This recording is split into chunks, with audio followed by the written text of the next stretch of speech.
December 1 മെത്രാനായിരുന്ന വിശുദ്ധ എലീജിയസിന്റെ തിരുനാളിൽ ആഗോള സഭ. റോമൻ ഫ്രഞ്ച് മാതാപിതാക്കന്മാരിൽ ഫ്രാൻസിലെ കാത്തുലാത്ത് എന്ന പ്രദേശത്താണ് എലീജിയോസ് ജനിച്ചത്. ഭക്തരായ മാതാപിതാക്കന്മാർ മകനെ ദൈവഭക്തിയിലാണ് വളർത്തിക്കൊണ്ടുവന്നത്. സ്വർണ്ണപ്പണിക്ക് അതീവ സമർത്ഥനായിരുന്നു ഈ യുവാവ്. മതഭക്തിയും സ്വഭാവ നൈർമല്യവും അദ്ദേഹത്തിന്റെ പ്രശസ്തി അത്യധികം വർദ്ധിപ്പിച്ചു. ദൈവാലയത്തിലെ പ്രാർത്ഥനകളും പ്രസംഗങ്ങളും അദ്ദേഹം ഒരിക്കലും ഉപേക്ഷിച്ചിരുന്നില്ല. ഒരിക്കൽ പാരീസിലെ ക്ലോട്ടയർ ദ്വിതീയൻ രാജാവ് സ്വർണവും രക്തക്കല്ലും കൊണ്ട് അലങ്കരിച്ച ഒരു കസേര ഉണ്ടാക്കുവാൻ ആവശ്യപ്പെട്ടു. രാജാവ് കൊടുത്ത സാമഗ്രികൾ കൊണ്ട് എലീജിയസ് 2 കസേരയുണ്ടാക്കി. സന്തുഷ്ടനായ രാജാവ് അദ്ദേഹത്തെ സ്വർണ്ണ ഖനികളുടെ നിയന്താവായി നിയമിച്ചു. പല വിശുദ്ധന്മാരുടെയും കുഴിമാടങ്ങളും തിരുശേഷിപ്പുകളും അദ്ദേഹം മനോഹരമായി അലങ്കരിച്ചു. ജോലി ചെയ്യുമ്പോൾ കൂടി ഏതെങ്കിലും സദ്ഗ്രന്ഥം എലീജിയസ് വായിച്ചിരുന്നു.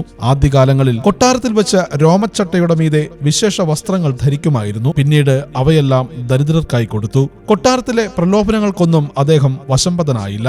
ചിലപ്പോൾ 2-3 ദിവസം തുടർച്ചയായി അദ്ദേഹം ഉപവസിച്ചിരുന്നു. ദരിദ്രരെ നിരന്തരം സഹായിക്കുമായിരുന്നു. അടിമകളെ വിൽക്കുന്നുവെന്ന് കേൾക്കുമ്പോൾ അദ്ദേഹം പണം കൊടുത്ത് അവരെ സ്വതന്ത്രരാക്കിയിരുന്നു. അദ്ദേഹം സ്വതന്ത്രനാക്കിയ അടിമകളിൽ ഒരാളാണ് വിശുദ്ധ തോ എന്നാണ് ചരിത്രം പറയുന്നത്. എലീജിയസ് ഒരു അൽമേനിയും സ്വർണ്ണപ്പണിക്കാരനും മാത്രമായിരുന്നെങ്കിലും അദ്ദേഹത്തിന്റെ പാണ്ഡിത്യവും സുഹൃതവും പരിഗണിച്ച് നോയണിലെ മെത്രാനായി അദ്ദേഹത്തെ ഉയർത്തി.